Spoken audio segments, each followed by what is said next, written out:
Buenos días tengan todos ustedes, pueblo de Venezuela.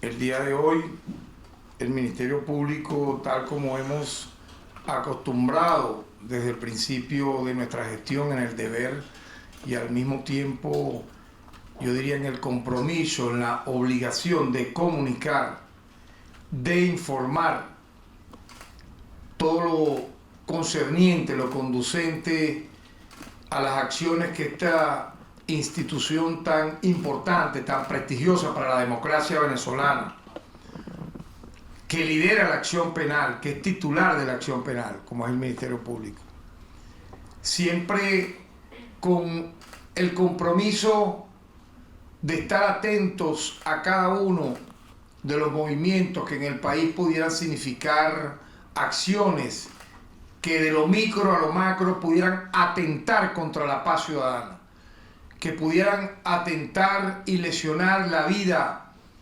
civilizada, el día a día que nuestro pueblo merece siempre de estar en un trabajo productivo, en un desarrollo de progreso, de prosperidad.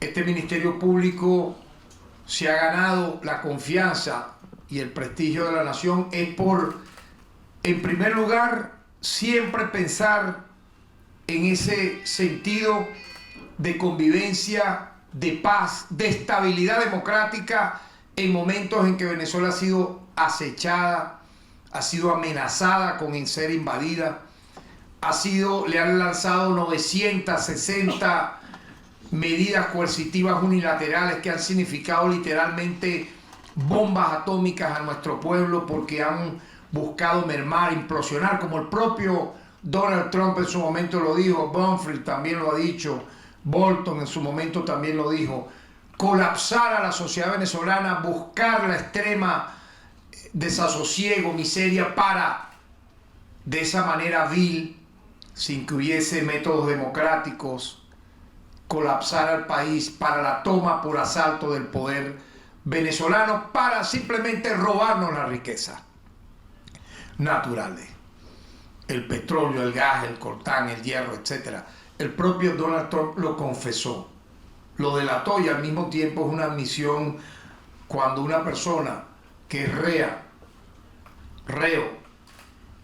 que es procesado por un delito, lo hace ante los jueces naturales. Prácticamente fue algo así. Él lo dijo. Lo que hemos buscado en Venezuela es colapsar al país para robarnos su petróleo. Pues bien, en medio de toda esa andanada de circunstancias desfavorables para el país que buscan colapsar la paz, la economía, para, por esa vía, intervenir en el Estado, en las instituciones democráticas y tomar por asalto el poder.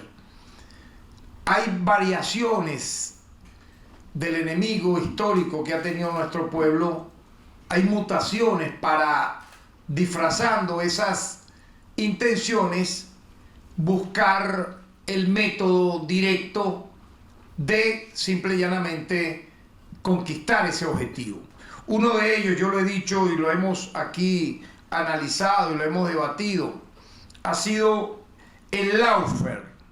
El lawfare como método de persecución judicial, de denuncia contra el Estado venezolano en organismos internacionales, simulando presuntamente que Venezuela viola derechos de trabajadores, que Venezuela viola derechos humanos, etcétera, para por esa vía ser nosotros enjuiciados supuestamente por organismos internacionales, llámese en este caso la Organización de Naciones Unidas, llámese CPI, etcétera. Y en este sentido, este abuso vamos a decir, de las organizaciones transnacionales de justicia, utilizando las guerras judiciales contra Venezuela, obviamente ha desencadenado etapas y formas. Uno de los nuevos sucesos o de los hechos en el cual han querido manipular para dañar la imagen venezolana de la nación, de las instituciones, ha sido la reciente condena de 6 sujetos conocidos como Alcides José Bracho, alias Víctor, Emilio Antonio Negrín, alias Pirela, Gabriel José Blanco, alias Ricardo, Reinaldo Cortés, alias Cortés, Alonso Valentín Meléndez, alias Valentín, y Néstor Astudillo, alias Orlando. Estas personas, así como las he ido mencionando, actuaron al margen de la ley, y luego de actuar al margen de la ley, conspirando contra la democracia venezolana, contra el gobierno venezolano, quienes salieron en su defensa, como siempre, le buscaron un disfraz, un ropaje, y en este caso fue tildarlos, a estos sujetos que acabo de mencionar, de presuntos líderes sindicales. Lo insólito es, y óigase bien, primero, no son líderes sindicales, no pertenecen a un solo sindicato. De hecho, en el juicio y durante el juicio, un solo sindicato salió en defensa de estas personas. Segundo, nunca al momento de ser detenidos se encontraban realizando alguna labor vinculada a la lucha sindical. Lo más interesante de todo esto, ninguno de ellos son trabajadores activos. Ninguno. No aparecen registrados ante el Instituto Venezolano del Seguro Social como trabajadores adscritos a alguna empresa pública del Estado venezolano. Es decir, aparecen como cesantes, coloquialmente hablando, como personas desempleadas. Es decir, ni son trabajadores, vea usted, mucho menos no siendo trabajadores, no estando inscritos en el Instituto Venezolano del Seguro Social, menos pertenecen a una organización sindical. Entonces, ¿por qué colocarle el ropaje de líderes sindicales a unas personas que previamente fueron detenidas por labores conspirativas? ¿Por qué? Bueno, para sumar el ataque, obviamente, a las instituciones democráticas venezolanas, para lesionar al Estado venezolano, y obviamente que cuando el Ministerio Público arranca la investigación, entre las pruebas técnicas que nosotros pudimos observar estaban las extracciones telefónicas a estos sujetos donde entre sí se mencionaban, se relacionaban para realizar actividades conspirativas. De hecho, tenían ya un contacto con un militar desertor prófugo en Colombia al momento de ser detenidos.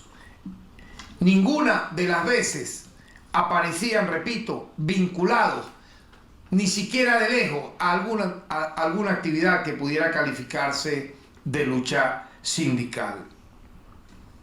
Entonces, estas personas efectivamente fueron condenadas por el juzgado segundo de primera instancia en función de juicio con competencia en casos de terrorismo, corrupción y delincuencia organizada por los delitos de conspiración, como ya lo he venido detallando, y asociación, para cumplir una pena de 16 años de prisión. Estos sujetos pertenecían, sí, no a una organización sindical, no. Sí pertenecían a una organización clandestina y conspirativa denominada Unidad de Resistencia Popular URP. Se obtuvo, repito, evidencia concluyente que este grupo había planificado realizar varias acciones en contra del gobierno, entre ellas asaltar el conscripto de alistamiento militar de San Jacinto en Mérida, con el objetivo de apropiarse en ese plan del parque de armas albergado en ese recinto, que según sus informaciones constaba de un total de 120 fusiles modelo FAL. Intentaban dentro de sus planes realizar esta acción. Con esto planificaban igualmente realizar actos de sabotaje y entorpecimiento de las actividades del 5 de julio del año 2022, donde se encontraba nada más y nada menos que presente el jefe de Estado, presidente de la República Bolivariana de Venezuela, Nicolás Maduro Moro, y todo el alto mando militar. Igualmente, quiero destacar que los condenados actuaron como miembros de esa estructura delictiva, no como miembros de un sindicato, no como miembros de un colectivo de trabajadores. Si ni siquiera eran trabajadores, si estaban cesantes de toda empresa pública o privada, ¿cómo entonces podemos calificar que alguien sea dirigente sindical? Es como que una persona diga: yo me autocalifico, yo pertenezco, soy un líder magisterial. Y cuando tú vas al registro, cuando tú vas a todo lo que implica su antecedente académico, ni siquiera tiene el bachillerato. Como si usted no tiene ni siquiera el bachillerato, de pronto es un líder magisterial que reclama la lucha de los maestros si ni siquiera usted tiene sexto grado? No tiene lógica, ¿verdad? ¿Cómo alguien pudiera decir: yo soy jugador de béisbol y pertenezco al equipo profesional tal y por eso me detuvieron? Y cuando usted registra a la persona, ni siquiera en su vida ha tomado un guante y no sabe ni siquiera dónde queda un estadio. No tiene sentido, no tiene lógica. Entonces allí todo se cae de manera absoluta. Ese disfraz que fueron colocándole a estas personas para justificar luego la andanada de ataques que Venezuela recibió a nivel internacional, dándole cariz de dirigentes sindicales a quienes ni siquiera son trabajadores de una empresa pública o privada. Quiero destacar que los condenados actuaron como miembros de esa estructura delictiva en la ejecución de acciones en distintos estados como el Zulia, La Guaira, Falcón y Distrito Capital, y siendo apoyados, como bien dije anteriormente, desde Colombia. Al momento de la aprehensión realizada el 4 y el 9 de julio del año 2022, a los 6 se le incautaron evidencias de interés criminalísticos que lo vincularon a este grupo subversivo que anteriormente mencioné. El líder de la organización era Alcides José Bracho, alias Víctor, quien fungía como jefe de la organización y trabajaba bajo instrucciones y financiamiento de Ángelo Heredia, exfuncionario de la Guardia Nacional en situación de deserción, es un desertor, que se encuentra en el exterior, presuntamente en Colombia. Adicionalmente, a Alcides Bracho se le incautó un arma de fuego en su residencia, el cual tenía en su poder sin la permisología correspondiente. Por este hecho, a este sujeto se le acusó también por el delito de posesión ilícita de arma de fuego, proceso que se encuentra a la espera de la audiencia preliminar. Es bueno aclarar que ninguno de estos ciudadanos presentó durante el juicio alguna constancia que lo acreditase como miembro de sindicato alguno. Si usted tiene derecho a la defensa y supuestamente es un líder de los trabajadores, etcétera, en su defensa usted tiene que mostrar las evidencias que soporten que efectivamente usted es un líder sindical y que por tanto, según esa defensa, su detención se basó en luchar por las reivindicaciones en pro de los trabajadores. No lo hicieron. No lo hicieron porque no son ni trabajadores ni líderes sindicales. Igualmente quiero destacar que en el juicio, que se extendió por casi 6 meses y tuvo un total de 13 audiencias, fueron evacuadas 15 órganos de prueba que sustentaron la acusación, lo que llevaron al juzgado a dictar la sentencia condenatoria contra estos acusados. Es bueno destacar que el Ministerio Público, en aras siempre de la verdad, de la transparencia, de decir las cosas tal como se evidencian, yo quiero mostrar una foto de una reunión que se realizó acá en la sede del Ministerio Público entre representantes del Alto Comisionado de las Naciones Unidas para los Derechos Humanos, ¿verdad? La delegación de la ONU con nuestro equipo de fiscales y de directores para tratar este tema. Se les presentó las evidencias, aquí está la evidencia, repito, la foto de la reunión, que también podrá verse en pantalla, ¿verdad? Ahí está claramente los miembros de Naciones Unidas con el equipo del Ministerio Público aclarando esta situación. Y debo decir que los representantes de Naciones Unidas quedaron satisfechos de la explicación que se les dio, donde se aclaraba en términos contundentes que estas personas nunca fueron procesadas ni estaban siendo investigadas por ser supuestamente líderes sindicales que estaban protestando, luchando por mejoras salariales, sino más bien que estaban siendo juzgados por realizar actos conspirativos contra el Estado. Yo creo que Venezuela es el único país en el planeta Tierra, si acaso estará entre los 3 únicos, si acaso, pero hasta donde uno investiga, es el único país donde de manera sistemática, permanente, a partir del año de 1999 a la fecha, casi un cuarto de siglo, desde la llegada al poder por una vía mayoritariamente electoral, donde el pueblo votó por el comandante Hugo Chávez, a partir de ese momento es impresionante ver cómo personas que atentan contra la democracia, personas que asaltan un cuartel, personas que promueven y participan y son detenidas en flagrancia cometiendo un golpe de Estado, un intento de magnicidio con drones, como ocurrió el 4 de agosto del año 2018 contra el presidente Nicolás Maduro Moro, que incursionaron vía marítima para asaltar cuarteles y por vía tercerizada de una organización de mercenarios terroristas que incluyeron a 2 exboinas verdes, intentaron matar también aquí a las principales autoridades del Estado venezolano, incluyendo al presidente.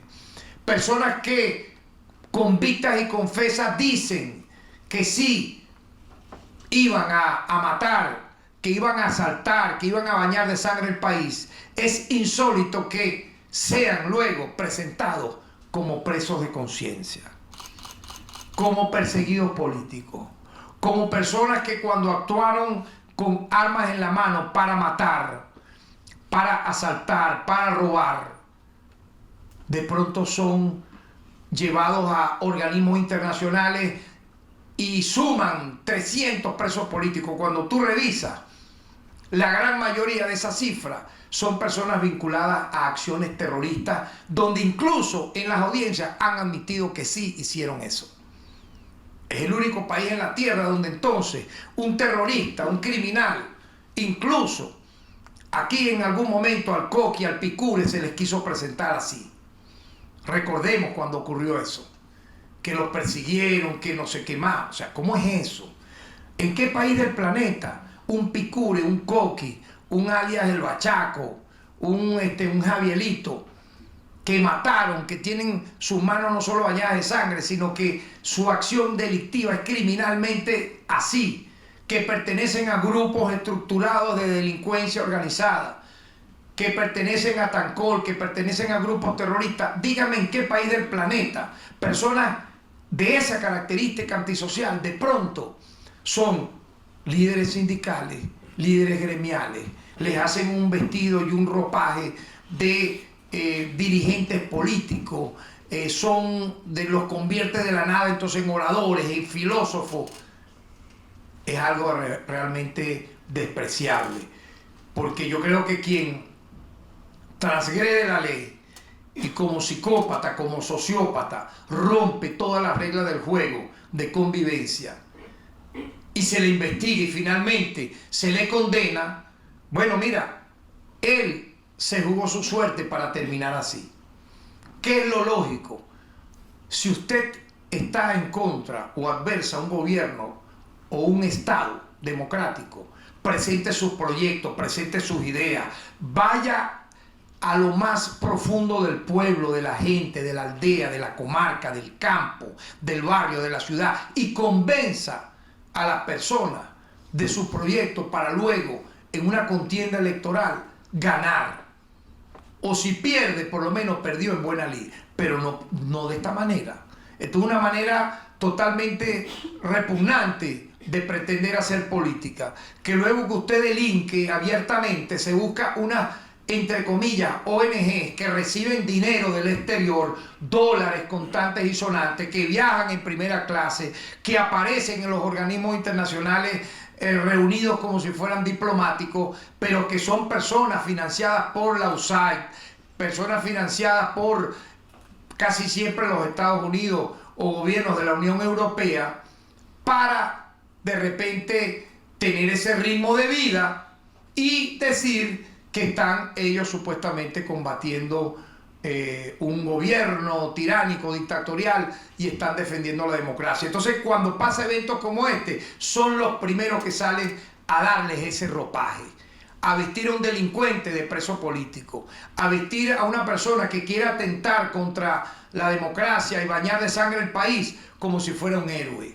Pero la realidad es esta, que estamos acá aclarando, porque efectivamente el pasado martes algunos medios de comunicación transnacional comenzaron con esta campaña nuevamente de ataque a Venezuela, refiriendo que estas personas que aquí hemos explicado ni son trabajadores, ni están inscritos en el Seguro Social como empleados de alguna empresa pública, ni pertenecen a sindicato alguno, ni laboraron jamás como lucha sindical, ni presentaron esas evidencias supuestamente de ser líderes sindicales en el propio juicio.